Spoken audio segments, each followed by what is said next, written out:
नमस्कार दोस्तों, स्वागत है आपका ओनली पीसीएस पर। देखिए, विविधा सीरीज़ में हमारा ये अगला वीडियो है। इसमें आज डे 11 और 12 का ये वीडियो है और बाकी डेली टारगेट आपको मिल ही रहा है।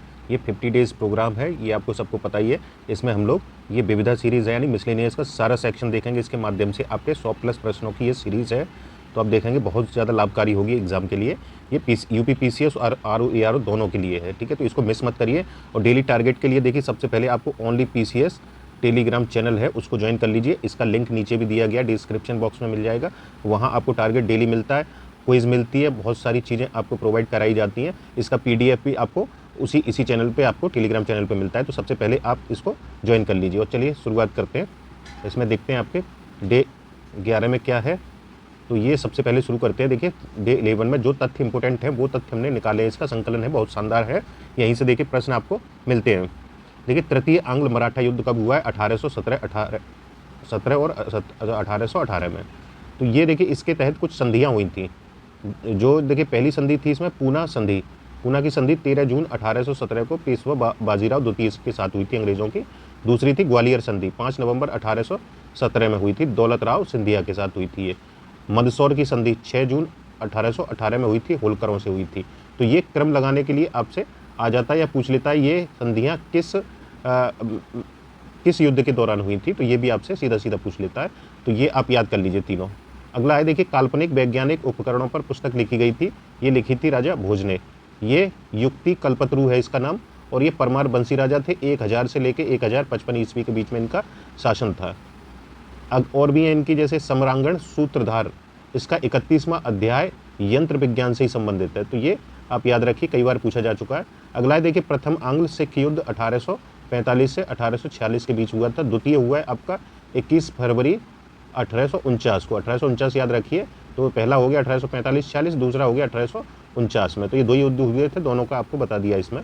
सेंट्रल असेंबली बम कांड कब हुआ है? 8 अप्रैल 1929 को हुआ था ये। भगत सिंह और बटुकेश्वर दत्त ने सेंट्रल असेंबली में ये बम फेंके थे, ठीक है। तो ये तो आपको बाकी डिटेल तो पता होंगी। और ये इनको देखिए फांसी कब दे दी गई थी? तो 31 मार्च 1931 को भगत सिंह, राजगुरु और सुखदेव को ये फांसी दी गई थी। और देखिए, ये मौलाना अबुल कलाम आज़ाद की कुछ पत्र हैं, जैसे अल हिलाल और गुबारे खातिर, ये आपको पता ही होंगे। लेकिन ये क्या होता है कि आपको पता होते हुए भी आप छोटी छोटी मिस्टेकें कर देते हैं, इसलिए इजी क्वेश्चन को वहाँ पे गलत नहीं करना है। इन्हीं से सब बाहर होते हैं और जो भी पास करते हैं वो इन्हीं को संभाल लेते हैं क्वेश्चनों को, और उनका प्री हो जाता है। प्रशांत तट का हिंदी संघ किसे कहा जाता है? ये गदर पार्टी को बोला गया है। सैन फ्रांसिस्को में इसका मुख्यालय था। तो किसे बोला गया है प्रशांत तट का हिंदी संघ? गदर पार्टी को।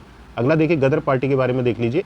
इसका गठन हुआ था 1 नवंबर 1913 को। अध्यक्ष थे सोहन सिंह भाकना, उपाध्यक्ष थे केसर सिंह थतगढ़, महामंत्री थे लाला हरदयाल और कोषाध्यक्ष थे पंडित काशीराम मदरौली। संयुक्त सचिव थे इसके लाला ठाकुरदास धुरी। तो इसमें देखिए आपका ऑप्शन में ये सोहन सिंह भाकना नहीं रहते हैं, लाला हरदयाल देखने को मिलते हैं, तो वो आप सही मार देते हैं उनको। हालांकि इसके अध्यक्ष के तौर पे अगर इनमें से ये भी ऑप्शन आए तो आपको सोहन सिंह भाकना ही टिक करना है, ठीक है। आगे चलते हैं। चोरी चोरा कांड की अभियुक्तों का मुकदमा किसने लड़ा था? तो ये लड़ा था मदन मोहन मालवीय जी के द्वारा लड़ा गया था। खिलाफत आंदोलन की शुरुआत कब हुई है? 19 अक्टूबर 1919 को। स्प्रिंगिंग टाइगर कर्नल ह्यू टोय के द्वारा लिखी गई थी। किसके ऊपर थी? सुभाष चंद्र बोस जी के ऊपर थी। ये लिखी गई पुस्तक है। और कब लिखी गई है? तो ये आपकी 1959 में लिखी गई है। बिपिन चंद्र पाल का निधन कब हुआ है? 1932 में बांग्लादेश में हुआ था। कॉमनवेल्थ जो साप्ताहिक पत्र था, देखिए एनी बेसेंट के द्वारा ये पत्र चलाया गया था। तो ये तो आपको पता ही होगा कब चलाया गया था, ये इंपोर्टेंट है, 1914 में। और ये कैसा था? तो ये साप्ताहिक पत्र था। ये दोनों तथ्य याद रखिए। प्रथम अखिल भारतीय समाजवादी युवा कांग्रेस का सभापति अध्यक्ष कौन था? तो JL नेहरू, जवाहरलाल नेहरू थे। बैठक इसकी कब हुई थी? 1928 को कलकत्ता में, सितंबर में हुई थी ये। अनाईमुड़ी की ऊंचाई कितनी है? 2695। ये चोटी है, दक्षिण भारत की सर्वोच्च चोटी है ये। 2695 मीटर ये ऊंची है। अन्नामलाई पहाड़ी केरल के इडुक्की जिले में ये स्थित है। अन्नामलाई पहाड़ी पर ये अनाईमुड़ी चोटी है। टोडा बेट्टा ये भी दक्षिण भारत की चोटी है, 2637 मीटर की। और वहीं महेंद्रगिरी की ऊंचाई कितनी है? 1501 मीटर। अमरकंटक की 1048 मीटर है ये। दामोदर नदी के बारे में देख लेते हैं। ये भ्रंश घाटी से होकर बहती है। इस पे देखिए पंचेत बांध है, तिलैया बांध है, जैविक रेगिस्तान भी बोला जाता है इसको। तो ये तथ्य इंपॉर्टेंट है, आपके पूछे जाते हैं। तापी नदी के बारे में देख लेते हैं। सतपुड़ा और अजंता के मध्य भ्रंश घाटी से होकर बहती है। खंबात की खाड़ी के मालबैंक क्षेत्र में ये गिर जाती है। और सहायक नदी कौन सी है इसकी? पूर्णा है। कोडई कनाल जो तमिलनाडु में है, पालनी पहाड़ियों में स्थित है कोडई कनाल। शिमला धौलाधर श्रेणी में स्थित है। ऊटकमंड ये कहाँ है, नीलगिरी पहाड़ियों में स्थित है। तो ये आपसे मैचिंग के लिए दे देता है। हिमनद के बारे में देख लेते हैं, सबसे ज़्यादा विस्तृत कौन सा है, सियाचिन, 76 किलोमीटर इसकी लंबाई है, ठीक है, सॉरी ऊंचाई होगी इसकी, ऊंचाई तो नहीं है, ये लंबाई है, जो विस्तार है इसका क्षेत्रफल के आधार पर पूछा गया है।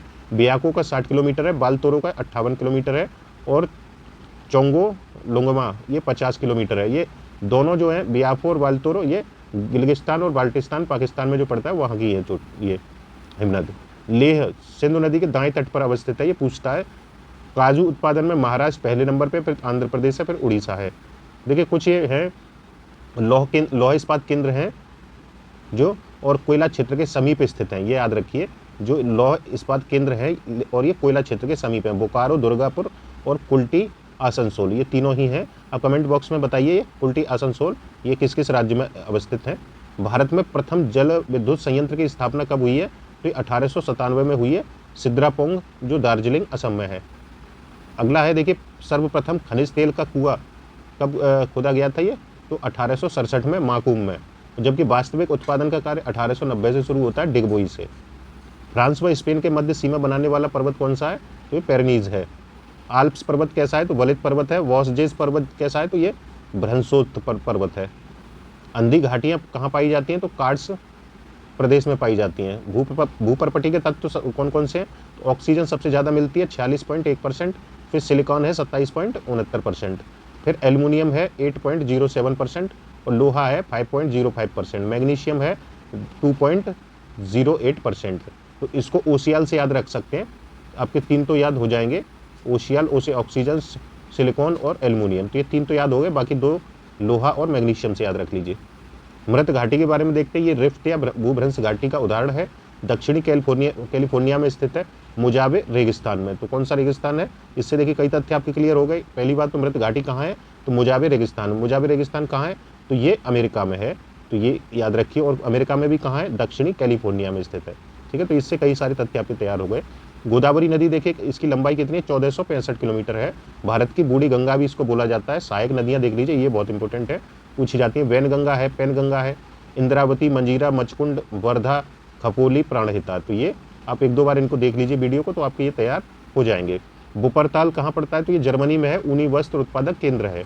ब्रेडफोर्ड इंग्लैंड में है और प्रेटो इटली में है, ठीक है। रबर मलेशिया किसके लिए जाना जाता है, रबर के लिए, कोलंबिया कहवा के लिए, और इटली जैतून के लिए, मॉरिशस गन्ना के लिए। कुछ जनजातियां हैं देख लीजिए, जैसे चेंचू जनजाति केरल की है, डफला अरुणाचल प्रदेश और असम में पाई जाती है, डाफर गुजरात में पाई जाती है, गुजरात में भी और महाराष्ट्र में भी पाई जाती है। लिंगानुपात 2011 के अनुसार यूटीज यानी जो यूनियन टेरिटरीज हैं उनमें देख लेते हैं। सर्वाधिक पुदुचेरी में पाया जाता है 1037 और न्यूनतम दमनदीप में 618। वहीं साक्षरता देखिए यूटीज की 2011 के अनुसार सर्वाधिक लक्षद्वीप में 91.8%, न्यूनतम पुदुचेरी में है 85.5%। लिंगानुपात के मामले में पुदुचेरी सबसे ज़्यादा है, लेकिन साक्षरता में न्यूनतम है, या ऐसे याद रख सकते हैं आप। संविधान सभा कांग्रेस थी और कांग्रेस भारत था, ये किसने कहा था, जी ऑस्टिन या ग्रैनविले ऑस्टिन ने। पॉलिटिक्स इन इंडिया पुस्तक रजनी कोठारी की पुस्तक थी, ये इनके द्वारा लिखी गई थी। कुछ योजनाएं देख लीजिए, पूछ लेता है, ये बहुत इंपॉर्टेंट है। जैसे मध्याह्न भोजन योजना कब शुरू की गई थी, 1995 में। ऑपरेशन ब्लैक बोर्ड कब शुरू किया गया था, 1987 में। राष्ट्रीय साक्षरता मिशन कब आया, तो 1988 में। और साक्षर भारत मिशन 2009 में। इन दोनों में कंफ्यूज करते हैं, जैसे राष्ट्रीय साक्षरता मिशन पहले आया 1998 में, 88 में, और साक्षर भारत मिशन 2009 में है। सर्व शिक्षा अभियान 2001 में चला था ये।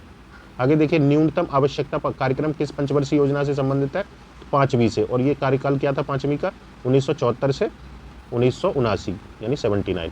राष्ट्रीय ग्रामीण स्वास्थ्य मिशन की शुरुआत 2005 में हुई थी, 10वीं पंचवर्षीय के योजना के दौरान हुई थी, और ये 2002 से 2007 के दौरान चली थी। आम आदमी बीमा योजना कब शुरू हुई है, 2007 में। पहला सूती वस्त्र कारखाना 1818 में खोला गया था, फोर्ट ग्लास्टर पश्चिम बंगाल में। पूछा जाता है ये।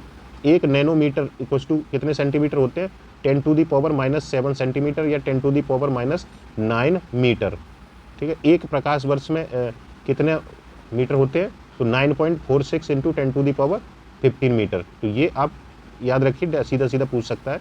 मानव शरीर अधिकतम मात्रा में पाए जाने वाला तत्व कौन सा है, तो ये कैल्शियम है, तत्व की बात हो रही है। वैसे बाहर का देखिए कितना कितना परसेंट क्या क्या होता है, और 65% ऑक्सीजन है, 18% कार्बन है, 10% हाइड्रोजन है, 3% नाइट्रोजन है, 1.4% कैल्शियम पाया जाता है और 1.1% ये डबल हो गया आपका, कुछ और होना चाहिए। तो आप ये शुरू के ये 3 याद रख लीजिए, सबसे ज़्यादा ऑक्सीजन, कार्बन और हाइड्रोजन, उसके बाद है नाइट्रोजन।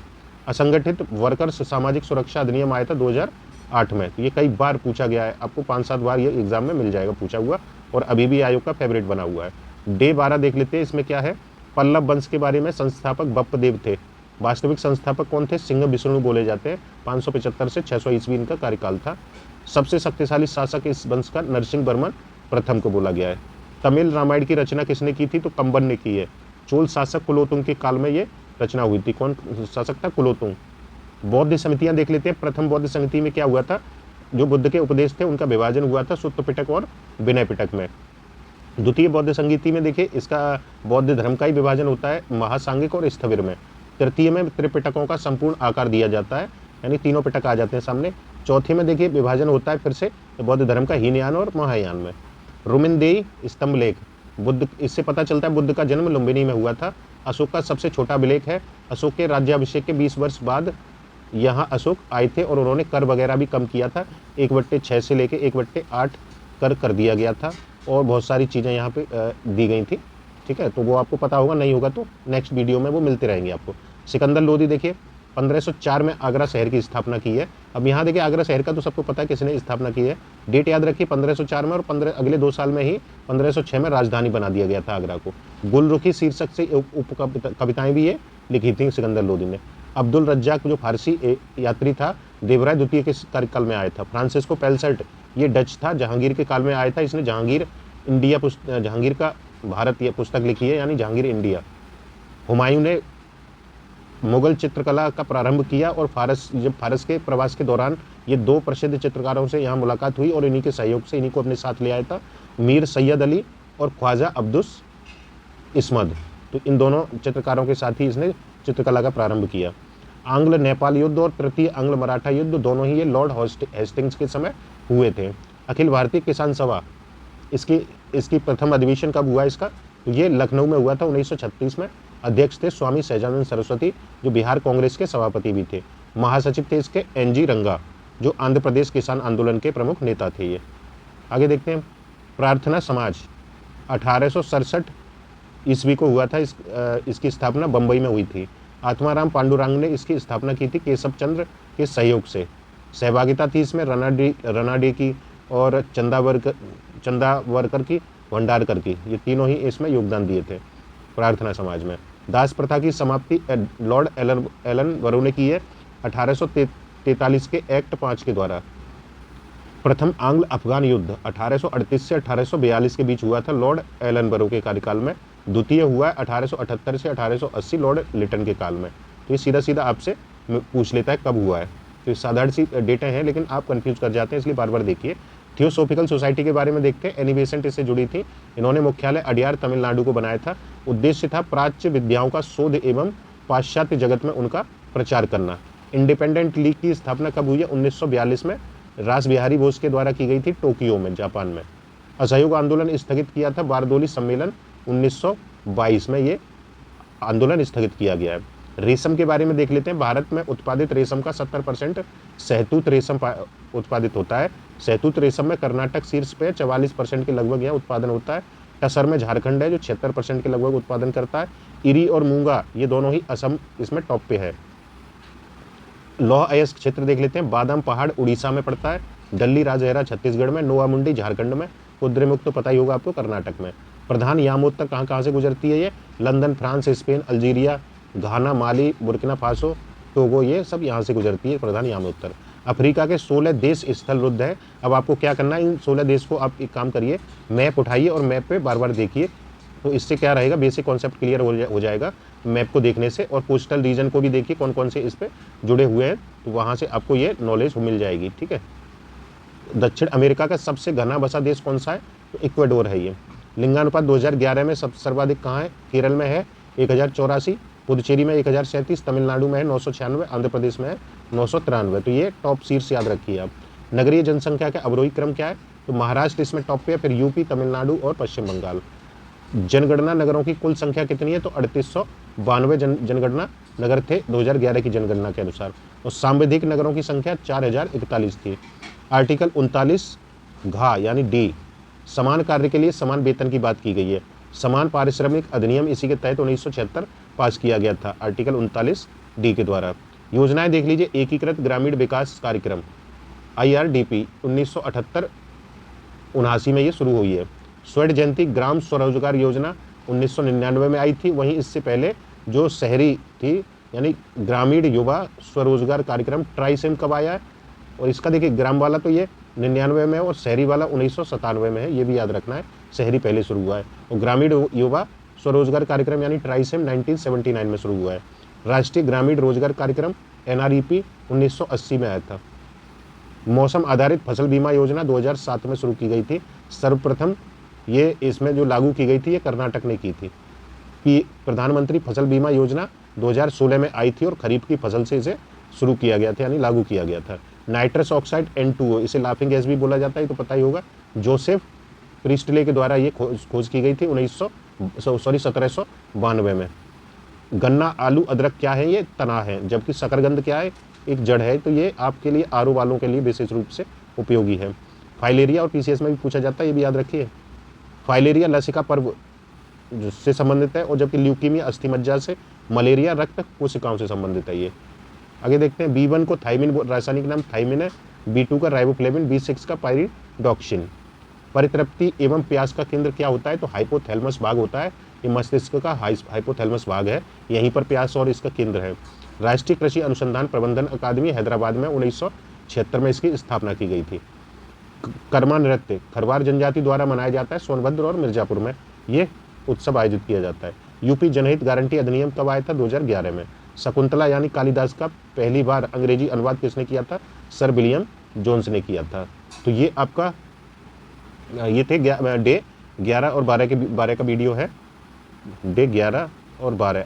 अगले वीडियो में लगभग हमारी चीज़ें फिनिश हो जाएंगी आरओ की। तो इनका एक कंपाइलेशन भी आपको दे दिया जाएगा जितने भी है, तो उससे आप बार बार देखिए। तो बार बार ये तथ्य आपके देखिए इतने स्ट्रांग होने चाहिए कि यहाँ से कोई भी चीज़ गलत नहीं हो आपके एग्जाम में, तो आपको कोई भी बाहर नहीं कर सकता है। और इस PDF के लिए only PCS Telegram channel join कर लीजिए, जिस पर आपको बहुत आने वाले समय में और बहुत कुछ चीज़ मिलती रहेगी। पूरे यूपी PCS की तैयारी के लिए बहुत इंपॉर्टेंट है। तो वीडियो कैसा लगा लाइक शेयर अवश्य कर दीजिए, है ना। हालांकि आप लोग करते नहीं है ना, तो लाइक शेयर भी कर दीजिए जिससे कि खुद के साथ साथ दूसरों को भी फायदा हो। और कैसा लगा वीडियो कमेंट करके भी बता सकते हैं। इसमें इतना ही, थैंक यू।